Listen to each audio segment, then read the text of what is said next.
listening to the Deadly Uncle Podcast, a safe space for Deadly Uncle conversations. What a wonderful time that we've had off here. This is the second season. We want to send a big shout out to Canadian Council for, helping us get this new place here. This is season 2 of the Deadly Uncle Podcast. There's a lot of things that happen with Trent and myself. Life happens, good, the bad, the ugly, and it's great to be here to have a healthy conversation here. That's what this is, the Deadly Uncle Podcast. That's right.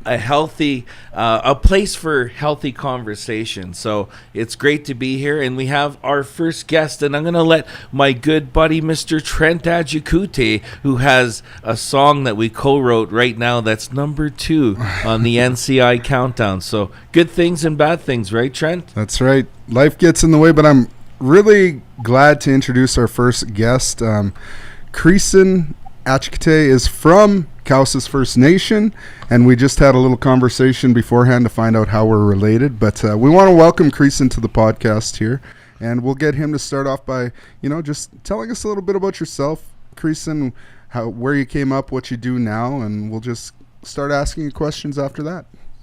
Sure. Yeah. Hey, Trent and Kurt. Thanks for having me on the Deadly Uncle podcast here. I really appreciate it. Happy to be here. My name's Creeson Agecoutay. I'm from Cowessess First Nation in Saskatchewan, Treaty 4 Territory, southeast corner of the province. Born in Saskatoon. My dad's part of my family is from Moose Factory in Ontario. So I have family in Ontario and Saskatchewan. Grew up in Saskatoon for a little bit. Spent most of my childhood in Cowessess with my friends and family there. Learned a lot about my self-identity and culture in Cowessess, and finished grade 12 in 2005. And then I moved to Regina and went to First Nations University of Canada and got my taste of what university life is like. And wasn't sure what I wanted to get into. And my student counselor, Tom Twist, got me into journalism. He got me into the Indian Communication Arts program. Did that, got hooked into journalism. And it's a funny thing because I grew up watching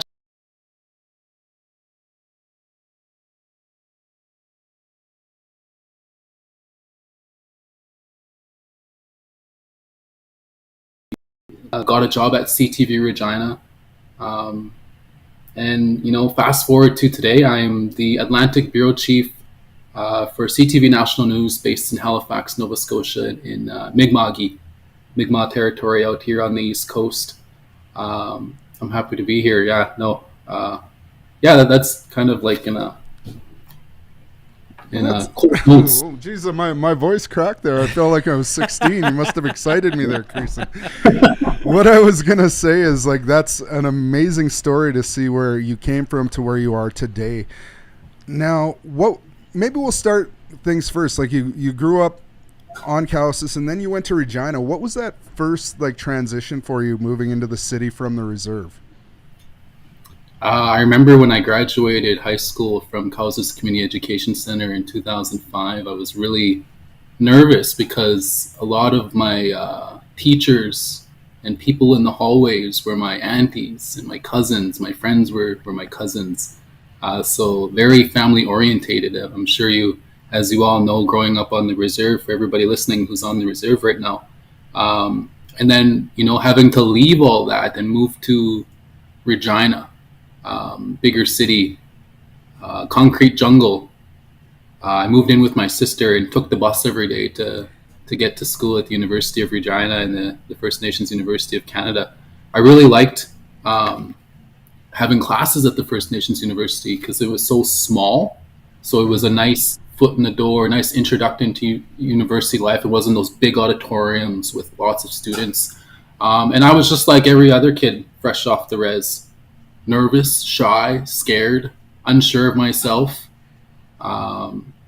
It killed me to get in front of, dozens of people, let alone hundreds of people at university to do a presentation. But I just kept pushing myself. and getting out of my comfort zone, out of my shell. And that was the same when I started working at CTV. I was really shy and nervous, but every day is a step forward, I guess. What was your experience, growing up on Kansas? Because we were talking earlier, I haven't had a chance to experience Kansas, and I have some cousins that are married out there, and then my father's also from there, but it's from my mom's side. So they always talk about how beautiful Kansas is, and I see the pictures that they post up as well, and the fishing and stuff that they do around the area. Can you tell us about the land Kansas has, and what it was like to grow up, and also, was there cultural experience for you growing up? Yeah, no, I have lots of fond memories of Kansas. Those were the best years of my life, and I took a lot of that for granted now that I'm living in the city every day. But Kansas is located in the southeast corner of Saskatchewan. It's in the Qu'Appelle Valley. Beautiful land. Our cousins and our family members and everybody in Kansas kind of jokingly say you're in God's land now because it's so beautiful. My mom's house, which used to be my grandma's house, Mary Leroy, we live right in the middle of the Qu'Appelle Valley, right beside the store. And there's a creek that runs along behind the house. We have Crooked Lake to the left and then Round Lake to the right. So there was always swimming. A lot of my friends would jump on our bikes and bike down the highway to go out and swim in Cedar Cove, Melville Beach, Sunset Beach. Just the best childhood. And then during the winter time, we'd have our skidoos, and we would skidoo up and down the valley and go snowboarding at Ochapowace Ski Place. And like I said, my aunties, a lot of them taught me in Kansas First Nation at the school there. We got our new school built in 2003. We were living out of the old school before that. It used to be the part of the Miraval Residential School, and then there was a new school attached over there. And then we got our new school in 2003. So I got to spend my last 2 years of high school in that new school.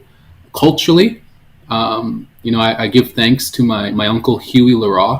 He was the first one to introduce me to Sweat Lodge, and introducing me to ceremony and culture and taking part in that. And then, tagging along with my friends to go to round dances and go to powwows around Carry the Kettle, Ochapowace, Sakame, Kakawishtahow.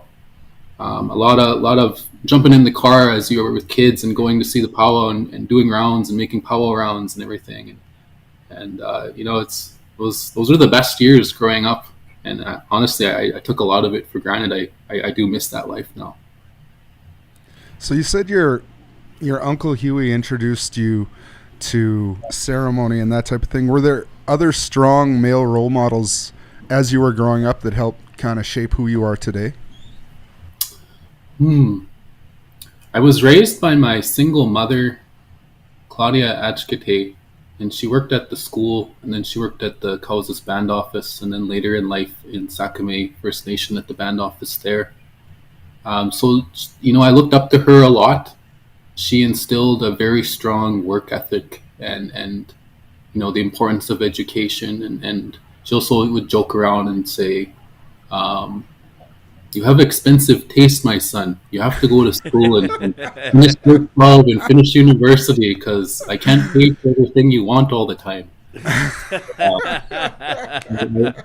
Sounds like a good elder, yes. Yeah. No, I made sure I went and got my school done and my university done.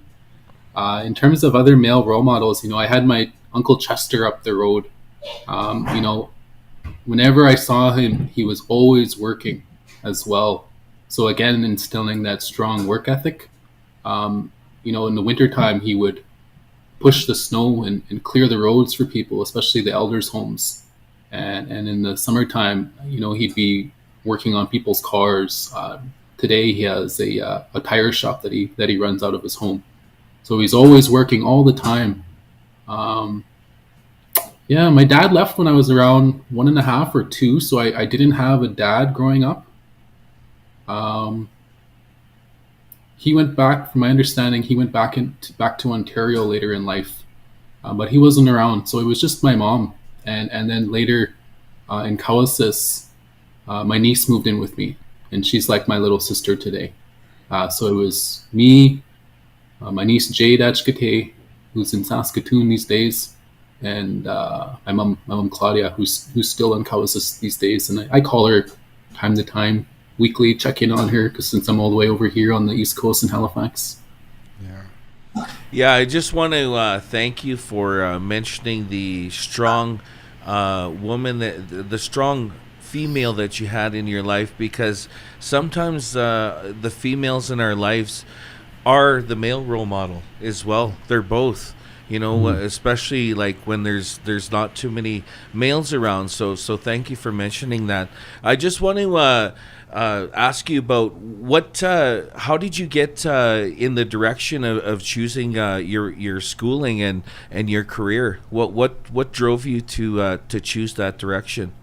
Our time together, me and my mom, she'd go to work at the band office. I'd come home from school. She would make supper in the evenings, and our time together was at the dinner table. And we'd watch CTV News, CTV Regina at 6 p.m. And then we'd gather around again to watch Lloyd Robertson on CTV National News. And that was my childhood with her. We'd watch the news and see what's happening around us in Regina, see what's happening around us nationally across Canada. It was like a view into the bigger world while living in Kawasis, and that was our life day to day. And I remember watching Nelson Bird. He's a longtime reporter for CTV Regina or CTV Saskatchewan, and I remember watching him. He was doing reports out of Holland, other big stories with First Nations veterans, and bringing the Indigenous soldiers that died out there, bringing their spirits home. And I remember watching that special and thinking, wow, if he can do it, I can probably do it as well. And I told my mom one day, and I forgot it way later, but I told her, I'm going to do that job one day, Mom. And then when I started going to First Nations University and taking the Inca course, Nelson Bird was teaching the TV portion of it. So I got my foot in the door with him, my introductions with him, and I met him.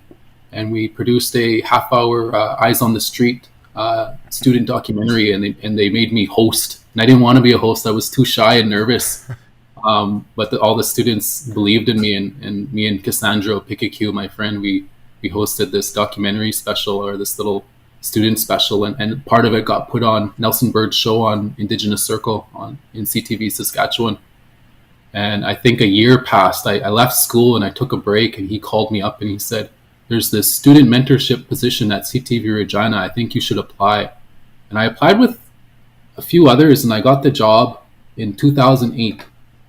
And for 2 years, I got to work alongside Nelson Bird and help report for Indigenous Circle and do all these different stories in different First Nations in Saskatchewan. And a lot of specials too. We went down to Gathering of Nations at the powwow in Albuquerque.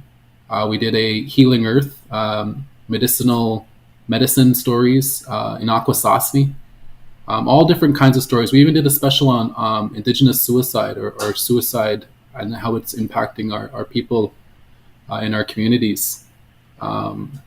And then I went back to school and got my journalism degree. My boss, my news director, Carl Worth, he was like, Creeson, back in the day, I could finish grade 12 and work at this job and I can get to this point. But today, you can't do that. You got to go back and you got to get your degree. So I went back to university and I got my degree at University of Regina School of Journalism. I think 25 of us graduated. I think there was only about 3 Indigenous people out of 25 that were the students that were Indigenous. We need more Indigenous journalists, more Indigenous reporters. There's definitely not enough. That's what I wanted to say is, like, you were lucky to have that person on the TV in Regina to inspire you. Like, where we grew up here, I don't remember any Indigenous reporters. Paul Custer, I remember in the 90s in Calgary here, was an Indigenous reporter, but it's not something that we saw a lot of, which was Indigenous representation and the importance of our own people telling our own Indigenous stories. It can't be stressed enough. Like, we shouldn't have to have our stories told through a colonial lens. So like what you're doing is very important, but you're right. Like we need more Indigenous journalism. I work in radio here in Calgary for the Windspeaker Radio Network, and we can't right now find any Indigenous on-air hosts that have went, into broadcast or anything like that. So I think I'm the only status Indian in our organization on air. We have other Métis people and stuff. Like I'm not saying anything about that, but there's no we don't have any Treaty 7 representation in our station here in Calgary. So we have nobody representing the Blackfoot, the Tsuut'ina, and the Nakota people here. And so I'm here and I do an afternoon drive show, but in some ways I feel like I'm just an outsider here. But I still have to be the one helping to tell the stories of the area, right? Yeah. I think a lot of the universities, the media, communications, journalism schools need to reach out to our local First Nations and get more Indigenous representation. It's important. A lot of our stories aren't being told, or are being pushed to the wayside, or are not being told with an Indigenous perspective, and I think that's a disservice to all of us across this country when we don't have an Indigenous perspective as much as we should. And you know what? Me being an Indigenous journalist, the appreciation goes a long way when I show up and I'm doing a news story with them. They have more trust with me because they know that I have a lived experience similar to theirs, that I was brought up the same way that they were brought up, and I know the issues and what's going on, behind the scenes with whatever story we're working on. So there's a lot of similarities when I do connect with a lot of people who are Indigenous, and we do a story together. Yeah, no, I think it's super important. I travel around. I'm lucky enough to work with a lot of youth, and that's what I tell a lot of the students is, capture those stories. I'm just starting to get into film myself, and I'm shooting a documentary, and I shot my first one. And the original idea was to capture those stories from our elders, just because myself, I grew up in Calgary, so I didn't have that chance to hear those stories from Cowses, to hear those stories from George Gordon's, and so I wanted to capture those, even just with the little gear that I had, which wasn't very expensive gear, but it was just to capture those stories and the laughter and from our elders. I think that's so important to get those stories, because even I shot my dad's story, and then 6 months later he passed away, but I have that story now, so it's like gold. Like I have his interview, and I think it's important for us to become journalists in our own way, even just with our cell phones and stuff, and capture those stories. Yeah, no, that's a good point to make. To all of the young journalists out there that or would be journalists or want to be journalists. These phones go a long way. You can do anything with these phones. They got voice memos for interviews. You got video for video, and anyone could tell their family story or their community story just with the phone. Mm-hmm. That's totally. And so I just wanted to ask you too. So what brought you to where you are now, and what was it? And tell us about the land and the Indigenous people that surround you. Tell us the difference. Oh man, let's see. Let me just go back to my memory box here. So I got to host Indigenous Circle once I finished university in 2013. And I got to host that show from 2013 to 2018. And I think we produced around 22 shows a year. So a lot of driving around the province, a lot of finding different stories. I worked with a lot of different Indigenous reporters to help produce the show every day. We recorded the show every Thursday. And then after the show got winded down in 2018 by the company Bell, I switched to daily news every day in Regina. And then I applied for a job in Saskatoon, and I worked for CTV Saskatoon for a while. And that's when they really, believed in me. They put me in front of the camera. They were making me do live hits for 6 p.m. on different news stories that were happening in the city. I was doing daily news every single day, and the one story that stood out that the people in Toronto saw was on this young man. He was living homeless in Saskatoon, and there was these stories, this video floating around on social media. People were speaking out in the neighborhood that he was getting beat up by the Saskatoon police. There was a police officer beating him up. So I went and spoke to the neighbor that filmed the video. We were spending a heck of a time trying to find the homeless man in the video, the Indigenous homeless man in the video. And CTV News Channel was picking up the story. I think we did 2 or 3 stories on it.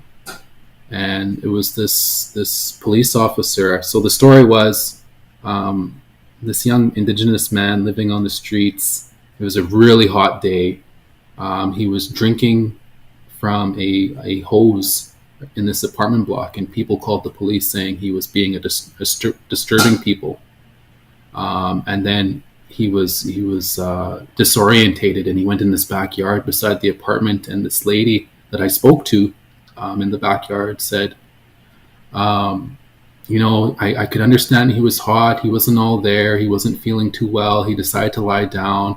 And then the people in the apartment next door called the police. The police came, and they were trying to get him off the property. I didn't have a problem with him in my backyard. He was getting out of the sun and out of the shade. And it turned into a fight. It turned into a scuffle. The young man didn't want to be arrested or taken away. They were fighting, and then the neighbor across the alleyway came over with his phone and started filming it and caught the whole fight on camera. And, people can take that video in different ways, but a lot of people on social media were saying, that it's abuse of power what that officer is doing. That young man just wants to get away. He doesn't want to have anything to do with the police. So that was the kind of the story that we did. News Channel ran that story. My partner, Tessa, worked with the homeless community in Saskatoon and found him. I want to say maybe 2 days or 3 days later. So I did a phone interview with him, and I did a web story just about, his first account of what actually happened. He said that, I was going up and down the streets. I had a box of pop that I was giving out to people to keep people cool. I saw this hose. I wanted to take a sip of it because I needed some water. It was so hot. And then the police came, and before you know it, I was, wrestling with this officer, and this officer was beating me up. So he's lived on the streets many years. What I found out was he was getting medical attention in Edmonton, ended up on the streets, was slowly trying to get back home to northern Manitoba. And so Saskatoon was his next spot, and he was just waiting to get enough money to keep going east. So yeah, that was the story, and I really wanted to shed light on his lived experience and what was happening with him. And all the other media was following it, but I was thankful that my partner Tessa was able to find him, and we were able to tell his side of the story. And then once that story got aired, CTV National News called me and said, there's this job in Ottawa, do you want to apply? So I got the job in Ottawa. I got to work there for about 1.5 years on Parliament Hill, learning alongside Joyce Napier, Annie Charles, Annie and Kevin and Evan Solomon. So a lot of people that's been working on the Hill for a number of years. Just really thankful for that opportunity to learn from everybody and learn from all the, expert people. It was a lot of learning on the fly and on the go. And, whatever story gets put on CTV National News, it's not just me. It's like the camera person, the editors, the writers, the anchor. They all work like a well-oiled machine, and everything just looks so good at the end of the day.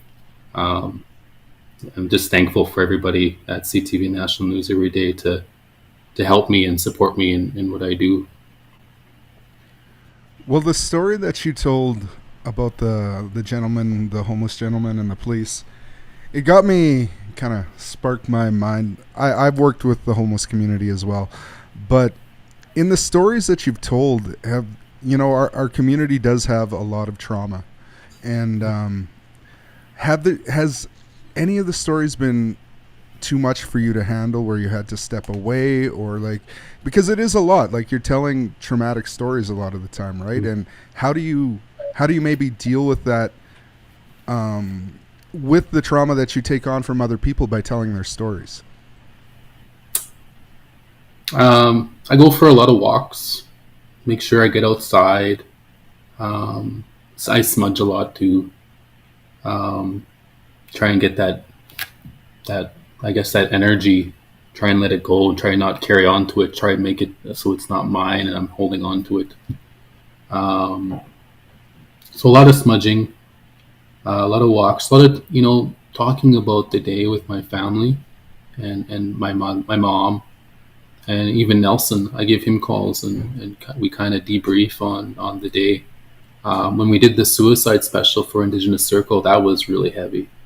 And we went to a lot of ceremonies and we went to a few sweats during that time, because that was, those were some really hard to tell stories and hard to hear stories from people who have dealt with suicide firsthand.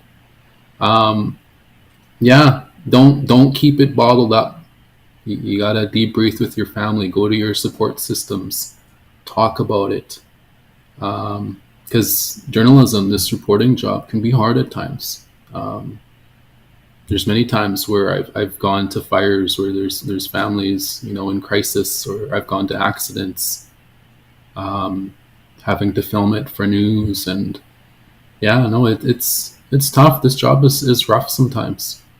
Yeah, no, it sounds like it is, because, and your partner who had worked with the homeless community, I did the same thing for about 6 years in Edmonton, and it was hard for me, like, because I met friends from even high school that were living on the streets in Edmonton. I met one of my cousins is addicted to methamphetamine, and she's been on the streets for years in Edmonton, and running into her like that started to bring back my own, like, childhood traumas and stuff like that, right? And to get me questioning, why am I like this, and why are they there? How did our paths separate so quickly? And I think we can spend a lot of time in our own minds wondering why, when we should be finding positive ways, like you said, like, find somebody to debrief with. That's important. Like, you have to talk about this stuff, even though it's hard and you don't want to dump it on other people, but you have to be able to, let your feelings be known about what you're experiencing through these other people's trauma, right? Like, it's important. Yeah, I know back in the day, when I was younger, and when you guys were younger too, don't tell anybody. Yeah. Inside, be a man. Exactly. Yeah. But we're finding out that's not the way to go. You got to debrief. You got to talk to people. You got to find your support systems. If something's really bothering you, you got to let it out, and don't be afraid to cry. If you got to cry. That energy will feel so good once it's released. Exactly. No, I totally agree, and that's something that we have discussed, and it's the whole basis of this whole podcast is having a space for Indigenous men to have a conversation. Growing up with all of your experiences, was there ever any programs that you knew of that were for Indigenous men, that were for healing? I've reached out normally to my family. And there was a few elders in Regina that I'd go to their sweats for. But in terms of programming, there's that 1-800 number for people dealing with trauma with regards to residential school. That's always a good number to reach out to. It feels like there's more and more services every day. You just some searching online. With our liberal federal government here, it seems like there's more services available now these days than there was in the past. So those services are out there. In our urban settings, in our urban areas, in our cities, our Indigenous friendship centers. is a good place to reach out and look for services. Our tribal councils, our Indigenous student centers at the universities. A lot of those services are available for our Indigenous university students. I think a lot of that is just a phone call away, and we all got phones, we all got access to the internet. All those services are there. Yeah, no, that's exactly why we wanted to create this. So, men can join in from their phones, from wherever they're at. And let them know that it's okay to reach out for help. Because, like you said, growing up, we were told, don't cry. Like, for one thing, especially when I was a little kid, don't cry, be a tough little Indian, that kind of thing, right? Like, that was from my kokum, and she didn't mean anything bad by it. It was just the way they were at the time, right? It's from the residential school, for sure. That's just, and it's funny because when we talk about that, there's different stages of the residential school. There's the 60s stage, the 70s stage, and then my brother in the 80s, when he went to the residential school, he said by that time it was all the children that were abusing each other. So there was different stages of that. It came from the staff, the staff onto the children, and then the children onto the children. And I think that's what caused a lot of our mentality here as Indigenous people today, the crabs in the buckets. It's a survival's mentality to survive that school, I think, Yeah. So much damage in that residential school and intergenerational trauma. Go ahead, Trent. No, I was just going to say, it's been going on for how many generations, right? And we have to be able to recognize that we have been through a lot of trauma, and we do need to put in the work to get past it, right? Because we've seen a lot of things growing up, experience things that we probably shouldn't have at a young age, a lot of us anyways. And if we don't normalize the fact that we need help to get through this sometimes, it's just, we're never going to heal the way we need to heal. Top way. Yeah, I totally agree. Well, Creeson, I know you've done a ton of stories in your time, and I just want to ask you a little bit about your trip to Rome. Because you went on that trip with the AFN when they went to meet the Pope, right? Can you maybe go through a little bit of that, what that was like? Because I know another one of our relatives was there running camera too. Richard, like that. Richard's my first cousin, and I haven't had a chance to talk with him about that, but I did see pictures that you were both there, so it kind of intrigued me as what that experience might have been like for you, because I knew it must have been a heavy experience. You're taking residential school survivors right to the Vatican. So how was that? If you don't mind talking about it. If you don't want to talk about it either, that's fine as well too. Oh yeah, no, I don't have a problem with that. It was my first international assignment, so like the pressure was immeasurable to try and tell the stories. The time difference was difficult. I think a lot of us were running on maybe 4 or 5 hours of sleep.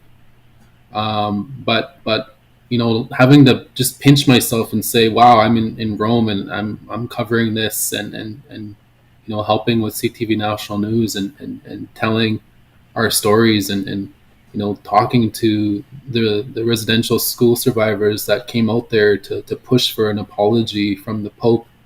And when that apology came, I was listening to it live on my phone as we were going to the Vatican to go and interview a lot of the survivors that were going to come out after that apology.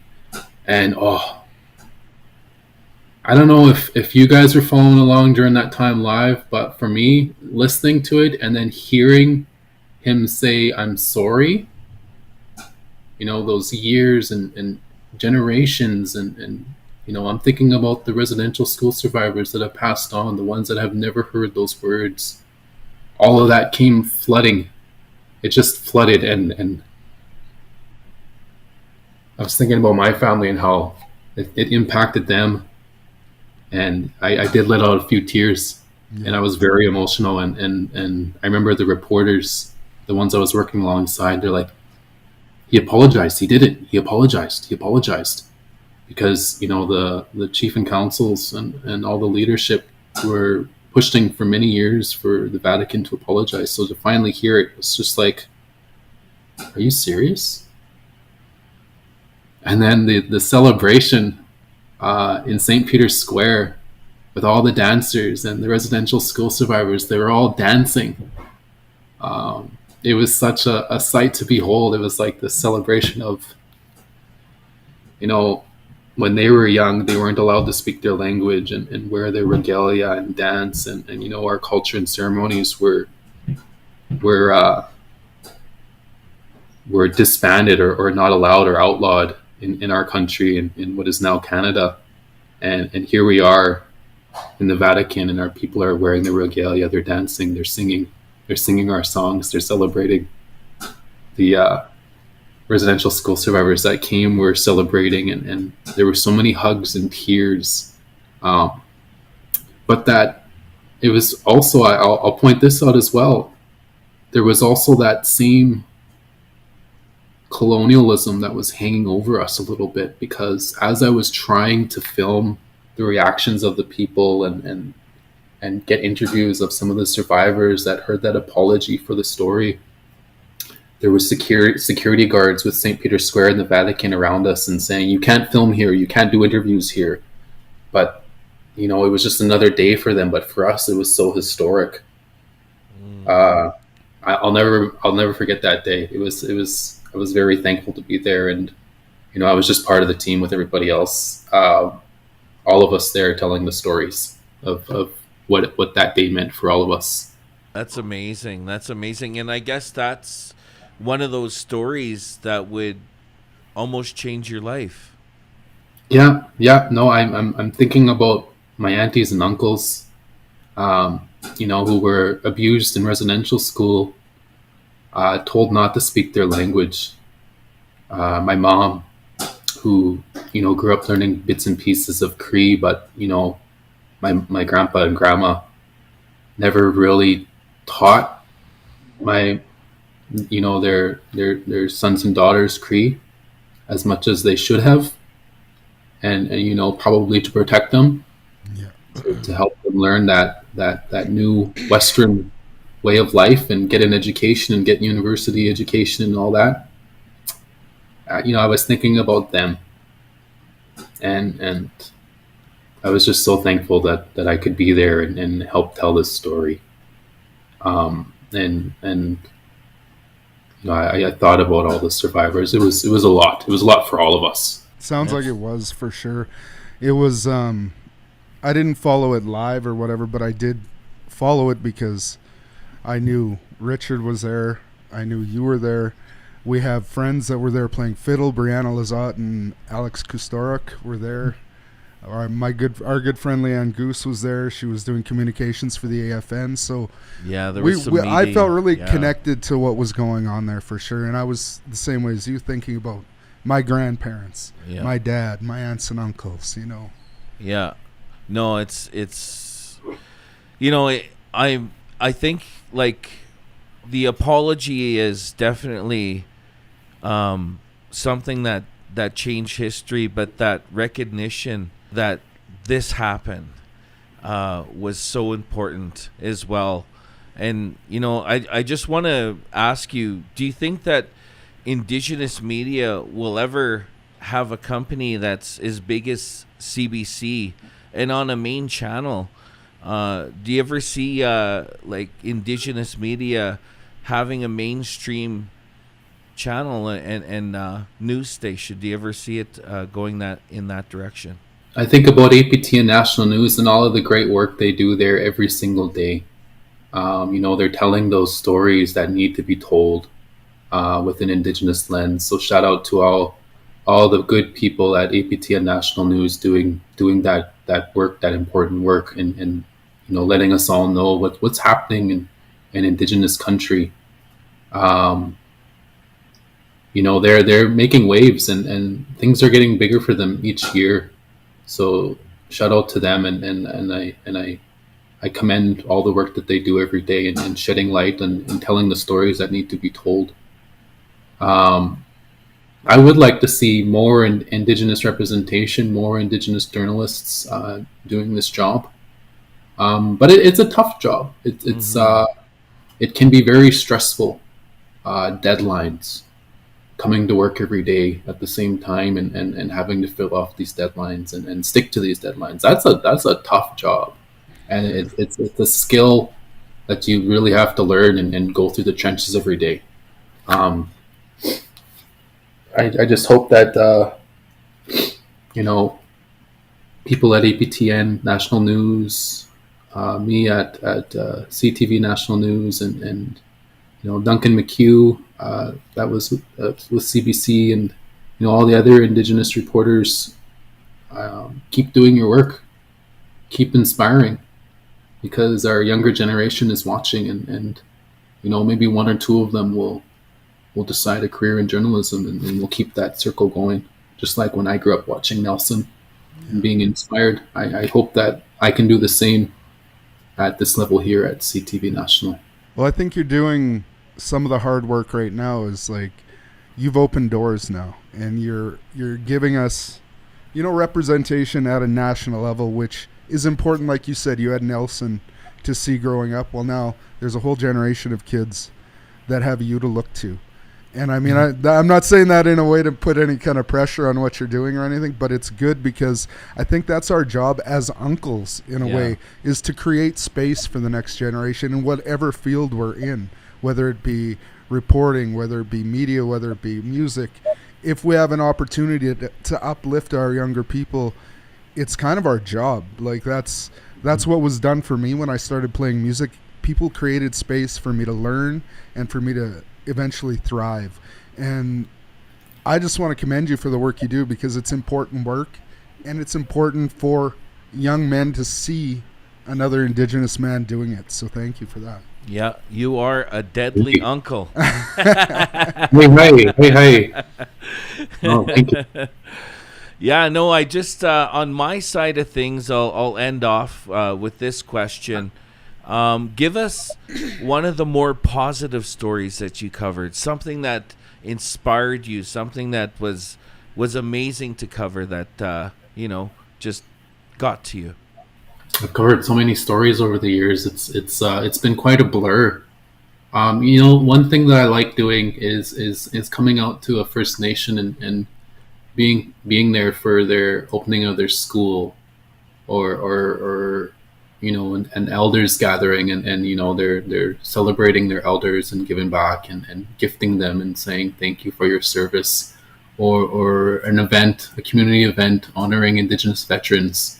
I did a lot of those stories. People would email me or call me and ask if I can come out, and they were so thankful to come out there, because they would open the door and send the same invite to the other media organizations, and a lot of them wouldn't go.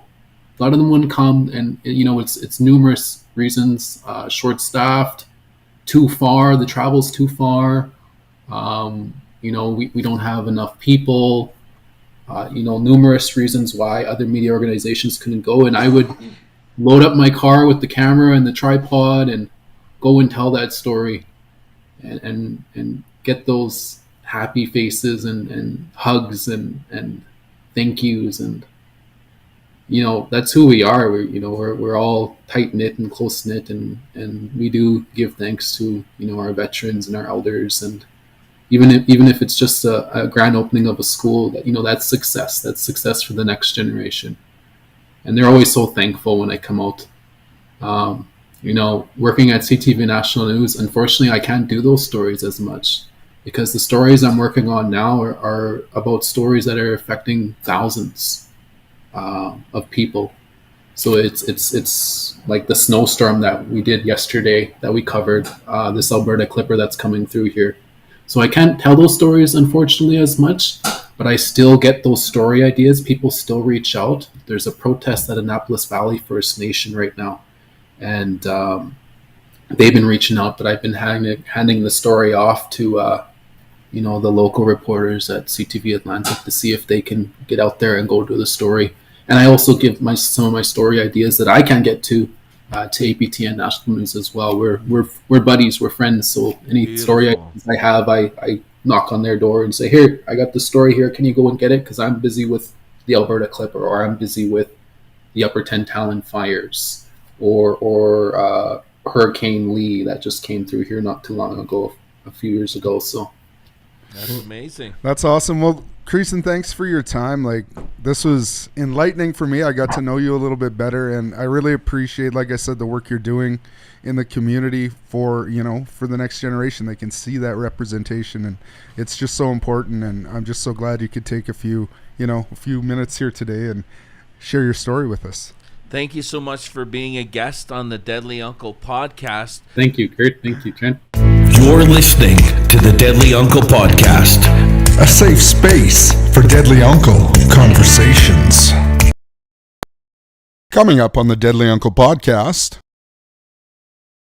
And realized that it was the connection to language and culture, that there was a connection to that. People that were connecting to the language and culture were less likely to commit suicide and had higher feelings of self-worth. And actually every other health indicator increased except for one. If people are connecting to their indigenous language, one health indicator does not get better. Rates Which of one? smoking. Oh, rates of smoking? Yeah, because they're hanging out with the elders. That's because tobacco is sacred to some people. That's right. Yeah. So as a, I don't know if it's a fun fact, but it's a fact. Fun fact, cigarette smoking